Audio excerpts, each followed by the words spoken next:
శ్రావస్త్రిలో ఒక ఆమె తల్లిని కోల్పోయింది. ఆ విచారంలో ఆమె మతి భ్రమించింది. పిచ్చిదానిలాగా వీధుల్లో తిరుగుతూ ఉంది. ఎదురుపడ్డ వారిని మా అమ్మని చూశారా అని ప్రశ్నిస్తుంది.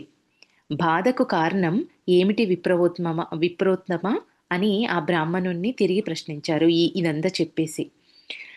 ఇద్దరు ప్రేమికులు ఆత్మహత్య చేసుకున్నారు. ఆ అమ్మాయిని తల్లిదండ్రులు వేరే యువకునికిచ్చి పెళ్లి చేశారు. ఆమె ప్రియునితో కలిసి ఆత్మహత్య చేసుకుంది. ఇద్దరు ప్రేమికులు ఏమో ఆత్మహత్య చేసుకున్నారు. ఎందుకు అట అంటే ఆ అమ్మాయి ఇద్దరు ప్రేమికులలో ఆ అమ్మాయి తల్లిదండ్రులు వేరే యువకునికి ఇచ్చి పెళ్లి చేశారు. ఆమె ప్రియునితో కలిసి ఆత్మహత్య చేసుకుంది పెళ్లి జరిగిన తర్వాత. మరి నిజంగా ఈ దుఃఖానికి కారణం ఏమిటి అని మళ్ళీ ఈ స్టోరీ చెప్పి ఆయన్ని ప్రశ్నించారంట. ఈ కథలు బ్రాహ్మణుడు వెళ్ళి రాణికి చెప్పాడు. ఆమె ఒకరోజు ప్రసేనుణ్ణి తీరికగా ఉన్న సమయంలో పక్కన కూర్చొని రాణి ఆ రాజు పక్కన కూర్చొని, మహారాజా, మీరు రాకుమారిని వజిరిని ప్రేమిస్తున్నారు కదూ అని ప్రశ్నించింది. అదేం ప్రశ్న, పిచ్చి ప్రశ్న, నా ప్రాణం కన్నా మిన్నగా ప్రేమిస్తున్నాను నేను.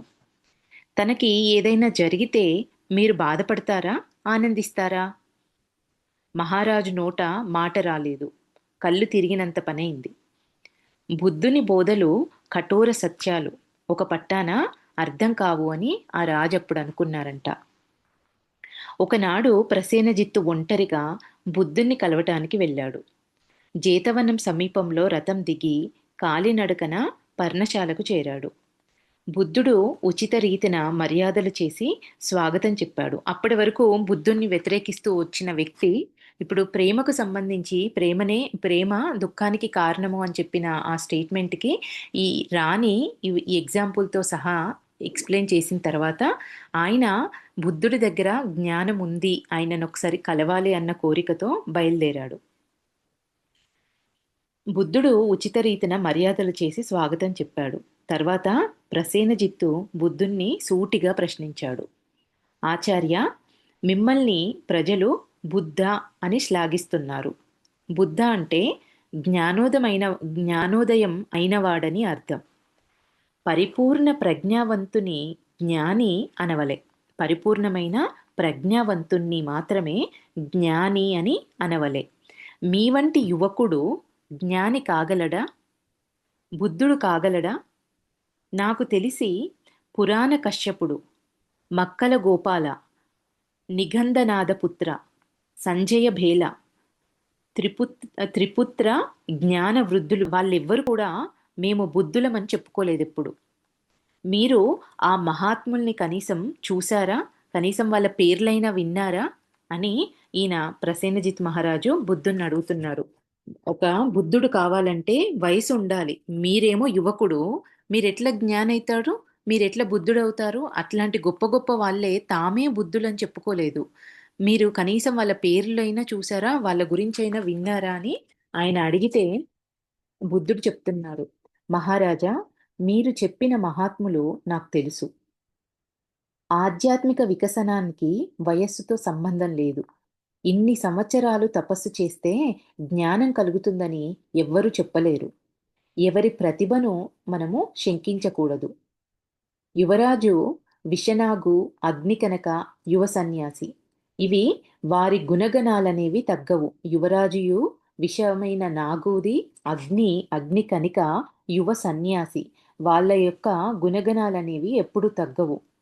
యువరాజు చిన్నవాడైనంత మాత్రాన ప్రతిభ లేనట్లా? పాము చిన్నదైతే విషం తీయగా ఉంటుందా? చిన్న నిప్పురవ్వ కూడా పెద్ద మహారణ్యాన్ని దగ్ధం చేయగలదు. వయసులో చిన్నవాడైనా మేధావి అయిన సన్యాసి మహాజ్ఞాని కావచ్చు. ఆ మాటలు ప్రసేనజిత్తుకు నచ్చాయి. ఆచార్య, మీకు ప్రేమపైన సదభిప్రాయం లేదని జనం అంటున్నారు. రాజా, ప్రేమలో అనేక తరతమ భేదాలుంటాయి. సందర్భానుసారం ప్రేమను విశ్లేషించవలసి ఉంటుంది. జీవితంలో ప్రేమ అవసరమే, కానీ ప్రేమ మాత్రమే జీవితం కాదు. ప్రేమ కామ ప్రకోపం కారాదు. ప్రేమ అనేది బంధం కారాదు. అది అసూయకు తావివ్వకూడదు. ద్వేషం కలిగించేది ప్రేమ అవదు. ప్రేమకు ఆధారము మైత్రి భావన. కరుణ ఉండాలి. మైత్రిలో స్వార్థమనేది ఉండదు. మరొక ప్రశ్న ఆచార్య. ప్రేమించడానికి ఇష్టం, కోరిక ఉండాలి కదా మరి!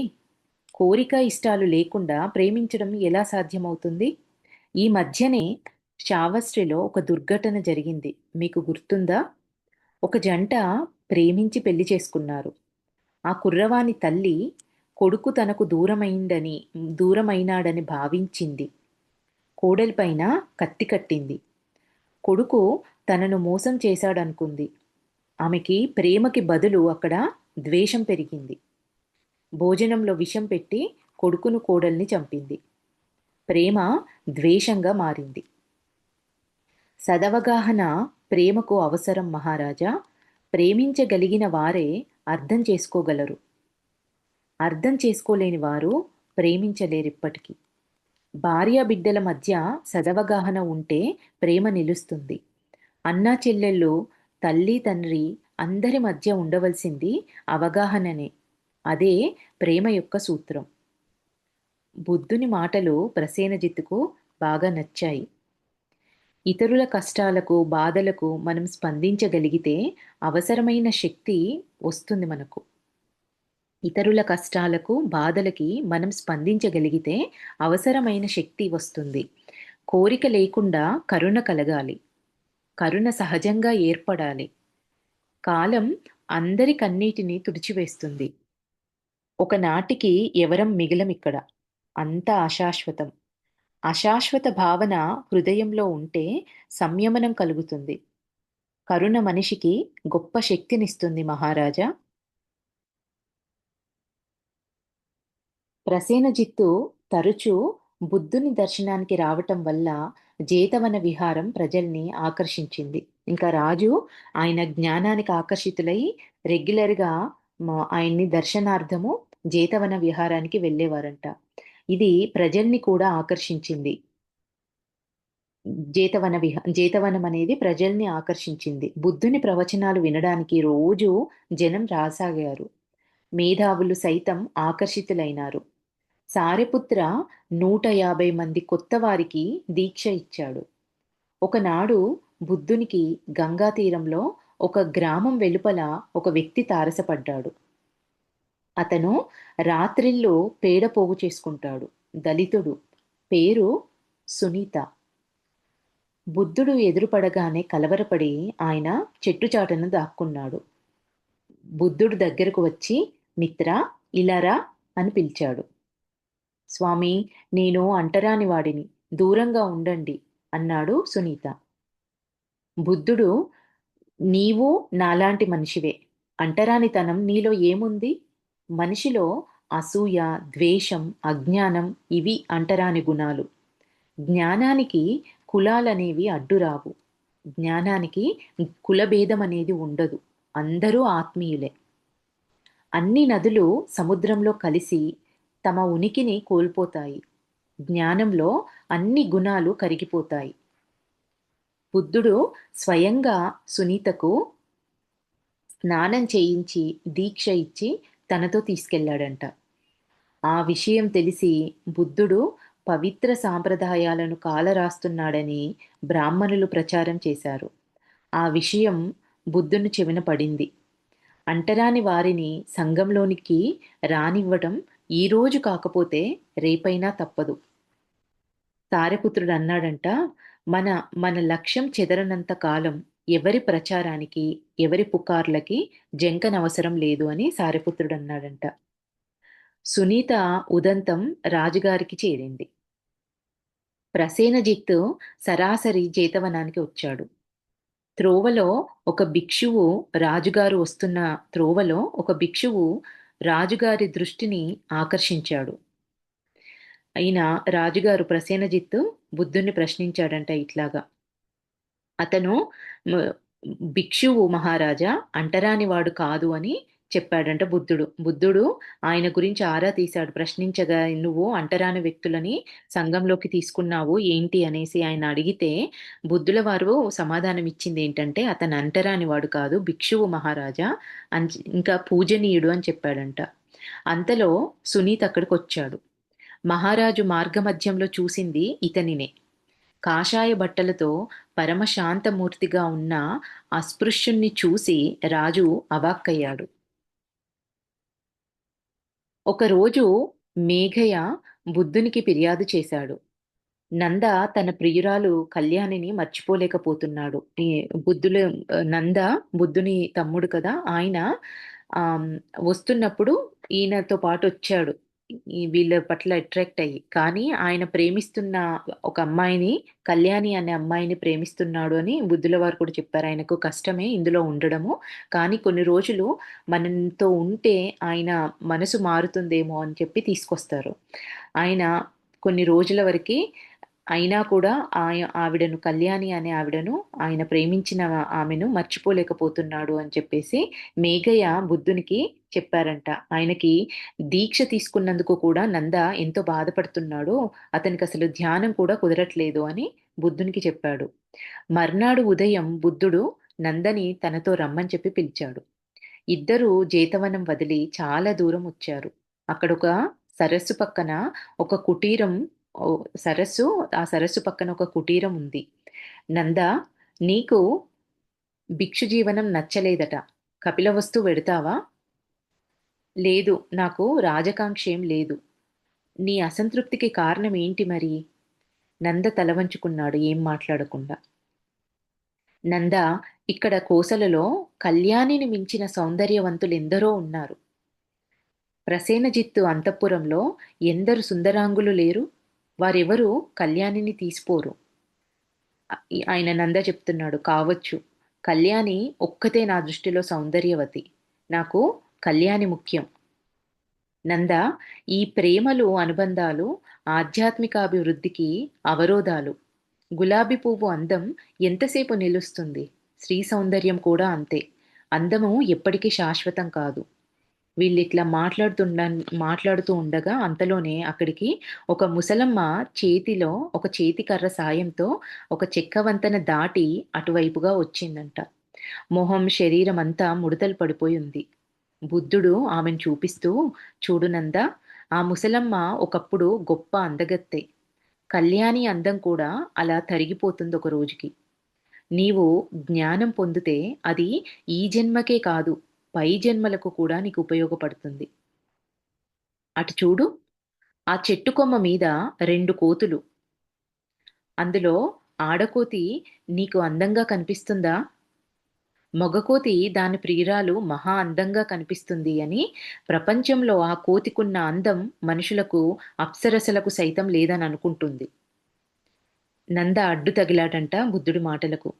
అడ్డు తగిలి, ఇంక మీరేం చెప్పకండి, నన్ను క్షమించండి, పొరపాట్లు ఇంకెప్పుడూ చెయ్యను అన్నాడంట.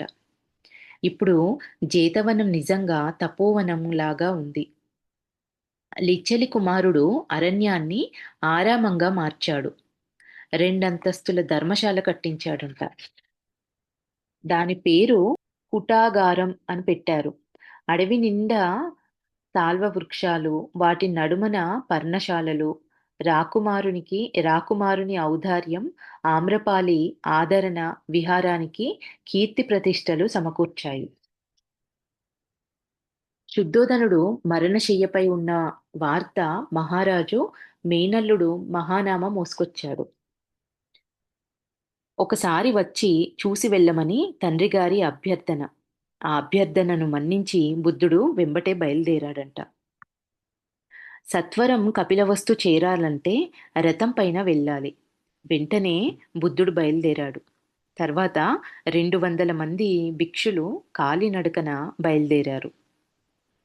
సిద్ధార్థుని తండ్రిగారి అంత్యక్రియలకు అందుకోవాలని చెప్పేసి. బుద్ధుడు రాగానే మహాప్ర ప్రజాప్ర మహాప్రజాపతి శుద్ధోదనుని శయన మందిరానికి, గౌతమి మహాప్రజాపతి అంటే గౌతమి దేవి బుద్ధుని తల్లి, శుద్ధోదనుని శయన మందిరానికి తీసుకెళ్ళింది. శుద్ధోదనుడు చిక్కి శల్యావశిష్టంగా ఉన్నాడు. కుమారుణ్ణి చూడగానే ఆయన ముఖం వికసించింది. తండ్రిగారి చేతిని ప్రేమగా ఆయన చేతుల్లోకి తీసుకున్నాడంట. అప్పటికి ఆయన వయస్సు 82 సంవత్సరాలు. శుద్ధోదన మహారాజు వయస్సు.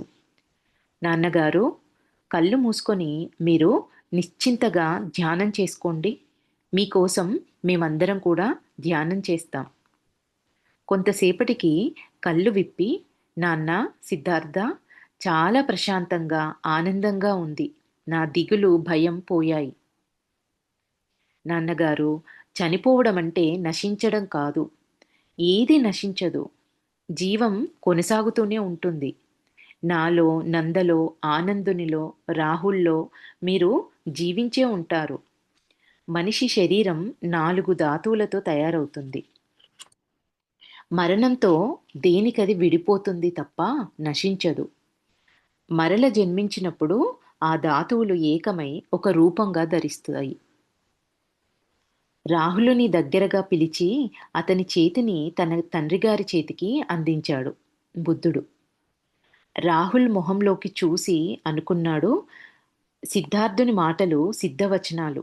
ఆ శుద్ధోదన మహారాజు రాహుల్ మొహంలోకి చూసి అనుకున్నాడంట, సిద్ధార్థుని మాటలు సిద్ధవచనాలు. రాహుల్లో కూడా నా పోలికలున్నాయి. నా ప్రతిబింబాలే సిద్ధార్థుడు, రాహులుడు. కాలం ఆసన్నమవుతోంది. శుద్ధోదను తర్వాత రాజ్యభారం వహించడానికి మహానామ అంగీకరించాడంట. శుద్ధోదనుడు మరణించిన 7వ నాడు అంత్యక్రియలు జరిగాయి. 1000 మంది బ్రాహ్మణులు, 500 మంది భిక్షులు అంత్యక్రియలకు హాజరయ్యారంట. సాంప్రదాయబద్ధంగా వేద పఠనం, బౌద్ధ ధర్మ ప్రవచనం జరిగాయి. సిద్ధార్థుడు దేన్ని కాదనలేదు. ముమ్మారు చితికి ప్రదక్షిణ నమస్కారం చేసి నిప్పంటించాడు సిద్ధార్థుడు. శంఖారావాలు మిన్నుముట్టాయి. అగ్నికీలలు ఆకాశంలోకి పరుగు తీశాయి. మహానామ పట్టాభిషేకం తర్వాత సిద్ధార్థుడు కపిలవస్తులో 3 మాసాలున్నాడు. ఒకనాడు మహాప్రజాపతి న్యాగ్రోధ వనవిహారానికి వచ్చి భిక్షులందరికీ నూతన వస్త్రాలు బహూకరించింది గౌతమి. తనకు బౌద్ధ ధర్మం బోధించి సంఘంలో చేర్చుకోమని బుద్ధుణ్ణి అర్థించింది. బుద్ధుడు క్షణం సేపు మౌనం వహించి వీలు కాదని చెప్పాడంట. అయినా కూడా ఆమె బతిమిలాడింది. అమ్మా, సంఘంలో స్త్రీలను చేర్చుకునే పరిణితి ఇంకా రాలేదు. నన్ను మన్నించాలి నువ్వు అని సిద్ధార్థుడు అన్నాడంట. కొద్ది రోజులకే బుద్ధ పరివారం వైశాలి చేరుకుందక్కడి నుండి. వారు వెళ్ళిన తర్వాత గౌతమి బౌద్ధ దీక్షకు సిద్ధంగా ఉన్న ఆడవారిని సమావేశపరిచింది. వారిలో కొందరు యువతులు, కొందరు ఏమో అవివాహితులు ఉన్నారు. జ్ఞానానికి అందరూ అర్హులేనని బుద్ధుడు చెప్తాడు. గౌతమి అంటుంది, జ్ఞానానికి అందరూ అర్హులే అని బుద్ధుడు చెప్తాడు. మనల్ని భిక్షులుగా అంగీకరించకపోవడంలో అసలు అర్థమే లేదు. స్త్రీలు ఏ విధంగానూ పురుషులకు తక్కువ కాదు అని ఆవిడ బోధించింది. అందరూ కూడా శిరోముండనం చేయించుకొని పసుపు బట్టలు ధరించారంట. కాలినడకన వైశాలికి బయలుదేరారు. గౌతమి వారికి నాయకురాలు. గౌతమి పట్టుదల చూసి యశోధర నవ్విందంట. గౌతమి అంది, గోపా, ఇప్పుడు నీవు మాతో రావద్దు. యశోధరతో చెప్తుంది, నువ్వు ఇప్పుడు మాతో రావద్దు. మా ప్రయత్నంలో మేము విజయం పొందితే, బుద్ధుని అనుమతి లభిస్తే అప్పుడు నువ్వు రావచ్చు. ఈ మాటలు విని యశోధర మరొకసారి నవ్విందంట. ఒకనాటి వేకువన ఆనందుడు మంచి తీర్థం కోసం చెలమకు వెళుతుండగా బుద్ధుని పర్ణశాల వద్ద కొందరు ఆడవారిని చూశాడు. వారంతా సన్యాసినుల వలె కనిపించారు ఆనందుడికి. తలలు బోడులు కావటం చిత్రం. ఆడవాళ్ళ తలలు బోడులు కావడం చిత్రం అనుకున్నాడంట. బుద్ధుని దర్శనార్థం వీళ్ళంతా వచ్చి ఉంటారు అనుకున్నాడు. దగ్గరగా వెళ్ళాడు వాళ్ళకు వివరాలు తెలుసుకుందామని. పసుపు బట్టలు ధరించున్నారు వాళ్ళంతా. పాదాల నుండి వాళ్ళకి రక్తం స్రవిస్తోంది. వారిలో గౌతమిని గుర్తుపట్టి, అమ్మా, మీరా? ఎక్కడి నుండి వస్తున్నారు? ఏంటి ఈ వేషాలు అని వాళ్ళని ప్రశ్నించాడంట. ఆనంద, సర్వం త్యజించి వచ్చాం మేము. కపిలవస్తు వదిలి 15 దినాలయింది. మేమంతా భిక్షమెత్తుకుంటూ వచ్చామిక్కడికి. బుద్ధునితో మాట్లాడు, మమ్మల్ని భిక్షునులుగా స్వీకరించమని బుద్ధుడికి చెప్పు. నేను చెయ్యగల సాయం తప్పక చేస్తాను అమ్మా అని చెప్పేసి మీరిక్కడే ఉండండి అని ఆనందుడు అక్కడి నుంచి బయలుదేరి బుద్ధుడి దగ్గరికెళ్లారు. ఆనందుడు కుటీరంలోకి వెళ్ళేసరికి బుద్ధుడు ఉదయం ఉదయ వ్యాహాలకి సిద్ధమవుతున్నాడు. అంటే ఉదయ విహారానికి సిద్ధమవుతున్నాడంట. వెంట నగిత ఉన్నాడు.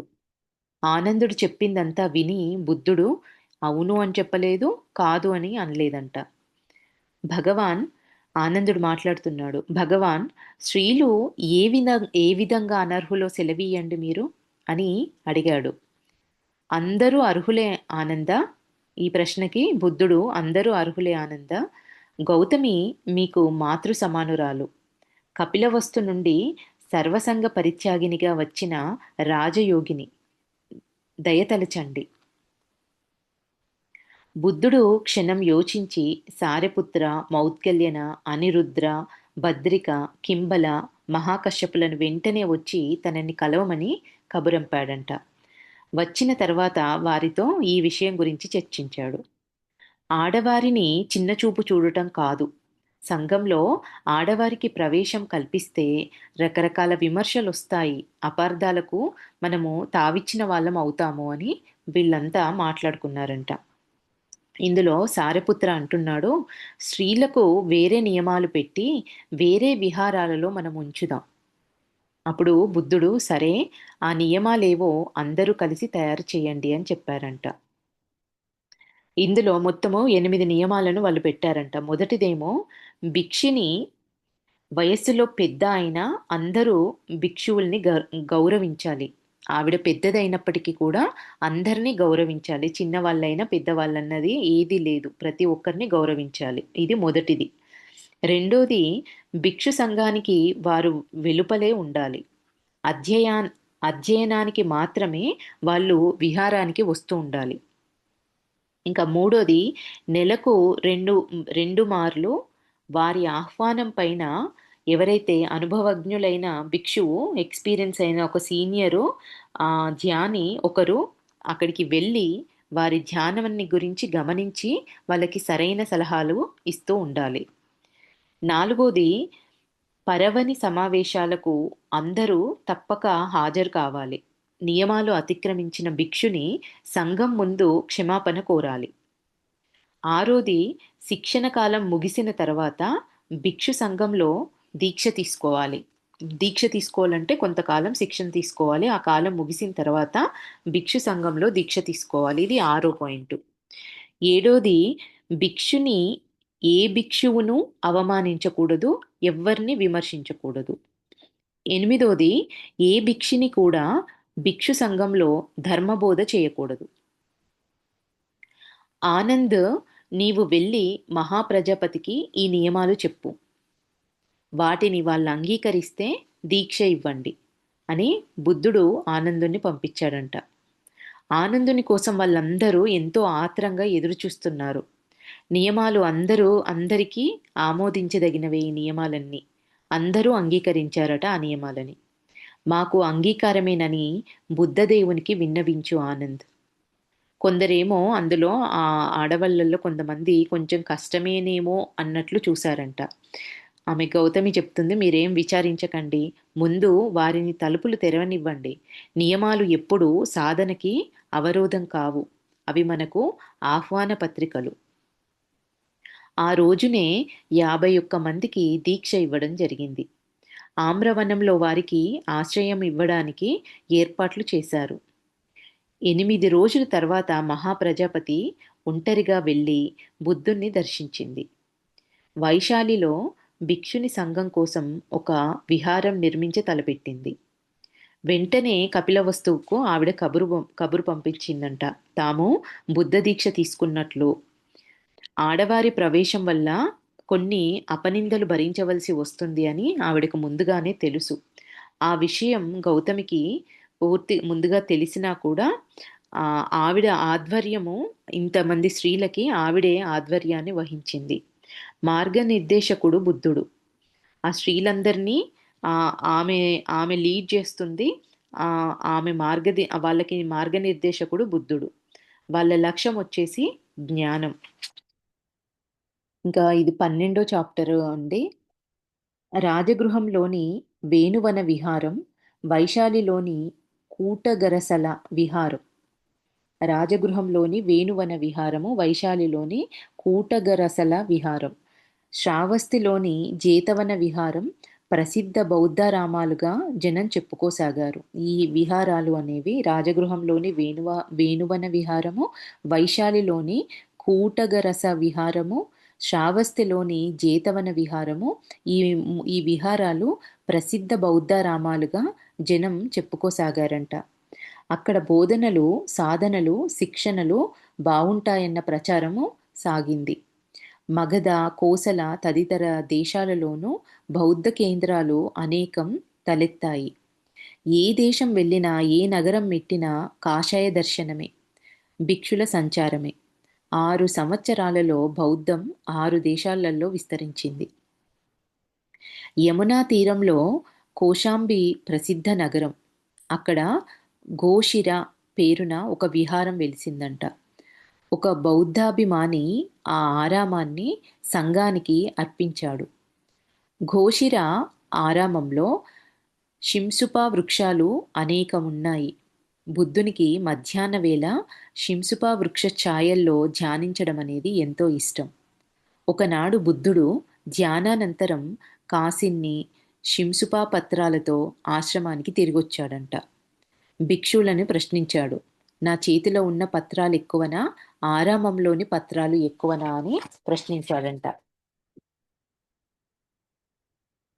ఆరామంలోని పత్రాలు ఎక్కువ గురుదేవా, శిష్యులందరూ ముక్త కంఠంతో అన్నారు. అవును, అలాగే నేను చెప్పే విషయాల కన్నా నేను తెలుసుకున్న సత్యాలు ఎక్కువ. నేను తెలుసుకున్న సత్యాల కన్నా తెలుసుకోవలసినవి ఇంకా చాలా ఎక్కువ. అవునా? అవసరమైన మేరకే నేను మీకు బోధిస్తాను. ఈ చేతిలో పట్టినన్ని పత్రాలు మాత్రమే పట్టుకోగలను. ఈ మాటలు విని శిష్యులందరూ అనుకుంటున్నారంట, బుద్ధుడు అనవసరమైన ప్రసంగం ఎప్పటికీ చెయ్యడు అని అందరికీ తెలుసు. ఇప్పుడు ఈ ప్రస్తావనకి కారణం ఉంది. గోక్షీరంలో కొందరు భిక్షులు వేదాంత తాత్విక చర్చలు జరుపుతున్నారు. సాధనకు దోహదం చేయని చర్చలు వద్దని బుద్ధుడు మాల్యాంక పుత్రకు హితవు చెప్పాడు. అయినా కూడా ఆయన ఏం చేస్తున్నాడు? ఆ, సాధనకు అవసరం లేని కొన్ని వేదాంత చర్చలు అక్కడ జరుగుతున్నాయి. అతను అది వినట్లేదట. మాల్యాంక పుత్రకు హితవు చెప్పినప్పటికీ కూడా అతను అది వినట్లేదు. అతడు వినడు, ఆసక్తి ఎక్కువ ఆయనకి. అభినివేశం జాస్తి. బుద్ధుని పిచ్చి పిచ్చిగా ప్రశ్నిస్తూ ఉంటే ఆయన ఆ అంటే ఎంతసేపు తెలుసుకోవాలన్న ఆసక్తి అతితో ఎంతసేపు బుద్ధుణ్ణి పిచ్చి పిచ్చిగా ప్రశ్నలు అడుగుతూ ఉంటాడంట. ఏమని ఆ ప్రశ్నలు అంటే, సృష్టి పరిమితమా, అపరిమితమా, శాశ్వతమా, అశాశ్వతమా, ఇట్లాంటి తిక్క తిక్క ప్రశ్నలు బుద్ధుణ్ణి అడుగుతూ ఉంటాడు. బుద్ధుడు ఏం చేసేవారంట? సమాధానం ఏం చెప్పకుండా మౌనం పాటిస్తూ ఉండేవాడంట ఆయన అడిగే ప్రశ్నలకి. బుద్ధుని మౌనం మాల్యాంక భరించలేకపోతున్నాడు. చివరిసారిగా అడిగి సమాధానం చెప్పకపోతే ఈ సంఘాన్ని వదిలిపెట్టి పోవాలనుకున్నాడంట ఒకరోజు. ఆచార్య, నా ప్రశ్నలకు మీరు సరైన సమాధానం చెప్పకపోతే చెప్పితేనే నేనిక్కడ ఉంటాను, లేకపోతే నా దోవ నేను చూసుకుంటాను. చెప్పండి, సృష్టి పరిమితమా, అపరిమితమా? బుద్ధుడు చెప్తున్నాడు, మాల్యాంక, నీవు బౌద్ధం స్వీకరించినప్పుడు ఇలాంటి ప్రశ్నలకు సమాధానం చెబుతానని నేనేం నీకు హామీ ఇవ్వలేదు. అంటే మీకు తెలీదని అనుకోవచ్చా నేను అని ఆయన అంటున్నాడు. మాల్యాంక, తెలిసి ఎందుకు ప్రశ్నిస్తావు నన్ను? నీ ధోరణి ఎలా ఉందంటే, నీ వంటి ఒక మేధావికి విషబాణం తగిలితే వైద్యుణ్ణి పిలిపించారు. ముందు తన సందేహాలన్నీ తీర్చకపోతే నేను వైద్యం చేయించుకోనని అతను పట్టుబట్టాడు. ఏమిటా సందేహాలు? ఆ బాణం ఎవరేశారు, ఎందుకేశారు, ఆ బాణం ఏ లోహంతో తయారు చేశారు, దాని బరువెంత, ఇట్లాంటి ప్రశ్నలు. మాల్యాంక, సాధనకు అవసరమైన అంశాలు మాత్రమే నేను ప్రస్తావిస్తాను. ఉపయోగం కాని అవసరం లేని విషయాల జోలికి నేను పోను. ఇదంతా విని మాల్యాంకన సిగ్గుతో తలదించుకొని క్షమాపణ కోరాడంట. గోక్షీర ఆరామం నిర్మించి ఇచ్చినవాడు కుకుట. ఇంకొక ఆరామం గురించి చెప్తున్నారండి. దాని పేరు గోక్షీర ఆరామము. దాన్ని నిర్మించి ఇచ్చిన వ్యక్తి పేరు కుకుట. పవరిక అలం అలంభవన విహారాలు నిర్మించి ఇచ్చాడు. అలంభవన విహారం అనేది అది పవరిక అనే ఒక వ్యక్తి నిర్మించిచ్చాడంట. బదరిక వనంలో మరో విహారం నిర్మాణంలో ఉంది. అన్ని విహారాలలో ధర్మబోధ జరుగుతూ ఉంది. రాహుల్ ఇంకా పూర్తి భిక్షు కాలేదు. 10 సంవత్సరాలలో బౌద్ధ ప్రచారం అనేది ఎంతో విస్తారంగా సాగింది. చాలా మంది రాజులు బౌద్ధాన్ని అభిమానించసాగారు. బ్రాహ్మణ ప్రాపకం అనేది చిన్నగా తగ్గిపోతూ వస్తోంది. పౌరోహిత్యానికి బ్రాహ్మల్ని పిలవడం అనేది మానుకున్నారు జనం. వేదాలను నమ్మితే ముక్తి వస్తుందని, స్వర్గం లభిస్తుందని పురాణాలు నమ్మటం లేదిప్పుడు జనాలు. భక్తి చిన్నగా సన్నగిల్లింది. పూజలు అటకెక్కాయి. బుద్ధ సంఘంలో చిన్నగా ముసలం తెస్తే కానీ తమకు మనుగడ ఉండదని ఆ బ్రాహ్మణులు, పౌరోహిత్యులు అందరూ భావించారంట. ఆ చిచ్చు మొదట గోక్షీర ఆరామంలో మొదలుపెట్టారంట. ఎట్లా అంటే కొందరు సనాతన బ్రాహ్మణులే భిక్షువులుగా అందులో చేరారు. అక్కడ అంతఃకలహాలు సృష్టించసాగారు చేరి. బ్రాహ్మణ భిక్షులు, బ్రాహ్మణేతర భిక్షువులు ఇట్లా తయారయ్యారు అక్కడ చేరి.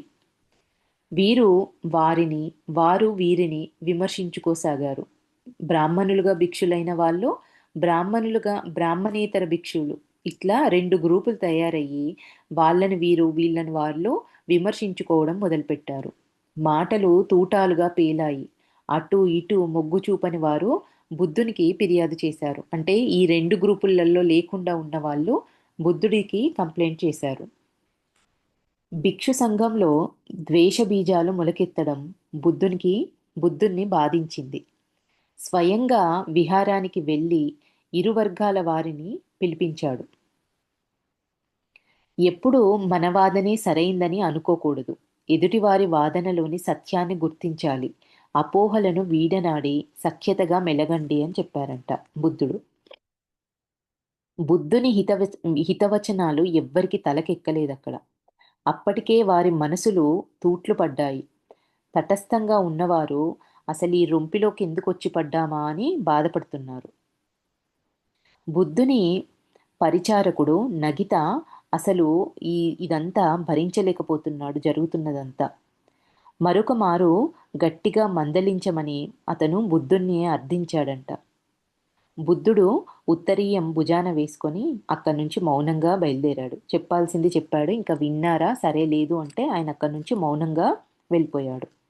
నగిత ఒక చేగంటను మ్రోగించి భిక్షులను ఆహ్వానించాడు అక్కడికి. ఈసారి బుద్ధుడు గట్టిగా చెప్పాడు, ఇంకా మీ వాదనలు కట్టిపెట్టండి. మీ వల్ల సంఘానికి అపకీర్తి వస్తుంది. సంఘంలో చీలికలు రావడం మంచిది కాదు. సాధన పైన మనసు పెట్టండి అందరూ. సవ్యంగా సాధన చేసే వారికి అసలు పగలు, ప్రతీకారాలు, అహంకారము, గర్వం ఇట్లాంటి అసలు ఉండవు అని ఆయన చెప్పారంట. ఒక బ్రాహ్మణ భిక్షువుకు ఇదంతా విని కోపం వచ్చింది. మీరీ వ్యవహారంలో తలదూర్చకపోవడం మీకు చాలా మంచిది అని ఆయనకు వార్నింగ్ ఇచ్చాడంట. మీ పర్ణశాలకు మీరు వెళ్ళిపోండి. మేము తేల్చుకుంటాం, ఇది నీకు అనవసరమైన విషయమని ఆయన గట్టిగా వార్నింగ్ ఇచ్చాడంట. అతని కటు భాషణకు అందరూ విస్తుపోయారు. బౌద్ధ ధర్మ భిక్షువులకు అసలు ఇంత ఆగ్రహము, ఇంత అసహనమా అని అందరూ ఆశ్చర్యపోయారంట. బుద్ధుడు వెంటనే తన ఆశ్రమానికి వచ్చి భిక్షాపాత్ర చేతబట్టి నగరంలోకి వెళ్ళిపోయాడు. ఒంటరిగా భిక్ష చేసి నదిని దాటి ఆవలి తీరం చేరాడు. ఎక్కడకు పోతున్నదన్న విషయం ఎవ్వరికీ చెప్పలేదంట. నగితకు, ఆనందునికి సైతం ఏం చెప్పలేదు. భిక్షుల ప్రవర్తనతో ఆయన మనస్సు గాయపడింది. బాలక బాలకలోనక అనే గ్రామం చేరాడంట అక్కడి నుంచి బుద్ధుడు. ఎవరికీ చెప్పకుండా సైలెంట్‌గా అక్కడి నుంచి బాలకలోనక అనే ఒక గ్రామం చేరాడు. అక్కడ బాగు అనే శిష్యుడు తటస్థపడ్డాడు. బాగు తన తన నివసిస్తున్న అరణ్యానికి గురుదేవుణ్ణి తీసుకొనెళ్ళాడంట. అక్కడ నుండి వేణువనానికి బయలుదేరాడు. అక్కడ అనిరుద్ర అనే భిక్షు ఉన్నాడు. అతను గురుదేవునికి స్వాగతం చెప్పాడక్కడికి. అక్ అతని ఆశ్రమంలోనే నందియ, కింబల ఉన్నారు. ముగ్గురు చాలా మంచివారు. బుద్ధునికి ఏ లోటు రాకుండా చూసుకున్నారంట. ఎలా ఉన్నారు అని బుద్ధుడు ప్రశ్నిస్తే, ఆచార్య, మేం ముగ్గురం అయినప్పటికీ కూడా మేము ఒక్కరిగా జీవిస్తున్నాం. పాలు తేనెలా మేము కలిసిపోయాము అని చెప్పాడంట. కోశాంబి కోశాంబిలో అంతఃకలహాలు బుద్ధుని మనసును ఎంతో కలిచివేశాయి. 10 సంవత్సరాలుగా మనస్సుపై ఎంతో ఒత్తిడి. సంఘ నిర్మాణం. ఇప్పుడు అదే సంఘంలో తుఫాను. కొంతకాలము విహారాలకు, సంఘానికి, భిక్షులకి దూరంగా ఉండాలని ఆయన నిర్ణయించుకున్నారంట. రక్షితవనం అక్కడి నుంచి రక్షితవనం చేరుకున్నాడు. సాల్వ వృక్ష ఛాయలు తనకు ఎంతో మనశ్శాంతినిస్తాయి. రక్షిత వనంలో సాధు జంతువులు ఎక్కువగా ఉంటాయంట. అవి ఆ సాధు జంతువులు బుద్ధుడికి నేస్తాలు. ఒక తల్లి ఏనుగు రోజు తన పిల్ల ఏనుగుల్ని సరస్సుకు తీసుకొచ్చి స్నానం చేయించడం, నీళ్లు తాగడం, జలకాలాడడం నేర్పుతుంది. బుద్ధుడు వాటితో చక్కగా స్నేహం చేశాడంట. తల్లి ఏనుగు పళ్ళు తెచ్చి బుద్ధునికి సమర్పించేది. బుద్ధుడు స్వయంగా పిల్ల ఏనుగుల్ని సరోవరానికి తీసుకువెళ్ళేవాడు. తల్లి ఏనుగు అడవిలో ఎక్కడ ఉన్నా ఒకసారి ఘీంకరించి తన ఆచూకీ తెలిపేది. బుద్ధుడు కూడా అలాగే ఘీంకరించి తమ ఆచూకీని తెలియజేసేవాడంట. ఏనుగు వచ్చి బుద్ధుని పాదాల ముందు మోకరిల్లేది.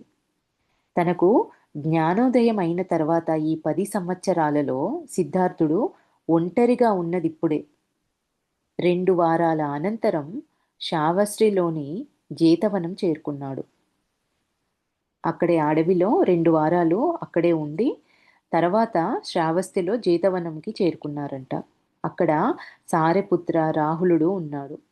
అది సారెపుత్ర ఆధ్వర్యంలో ఉన్న విహారం. మౌద్గల్యన, మహాకశ్యప, రేవత, దేవదత్త అక్కడ ఉండటం తృప్తి కలిగించింది. వేణువనం నుండి అనిరుద్ర, కింబిల, నందియ వచ్చారు. గౌతమి శ్రావస్తిలో ఉంది. ఆత్మీయులంతా ఒక్కచోటే కలిశారు.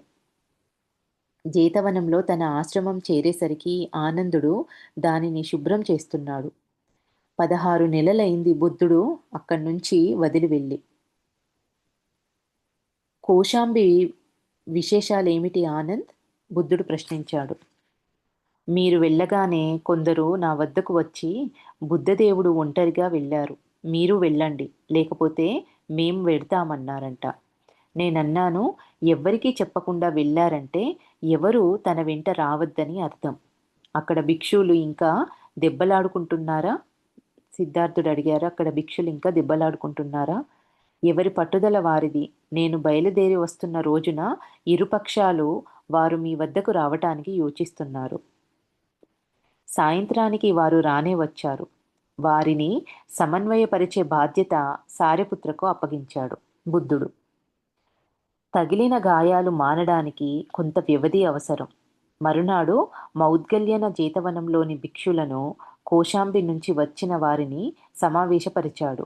వచ్చిన వాళ్ళకి వెంబటే కూర్చొని మాట్లాడకుండా వాళ్ళకి కొంచెం సమయం ఇద్దాము అని చెప్పేసి మరునాడు వాళ్ళకి కొంత వ్యవధి అవసరం అని చెప్పేసి మరునాడు మౌద్గల్యన జేతవనంలోని భిక్షువులను, కోశాంబి నుంచి వచ్చిన వారిని, ఇక్కడి వాళ్ళని వచ్చిన వాళ్ళని సమావేశపరిచాడంట.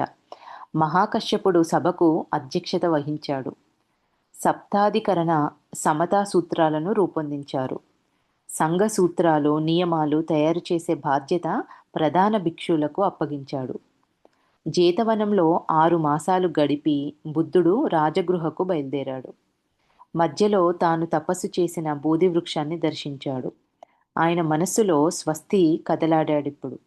మంచి కుర్రవాడు, నిజానికి తన మొదటి శ్రవణుడు కూడా అతనే. అతనిని సంఘంలో చేర్చుకోవాలి అనుకున్నాడంట.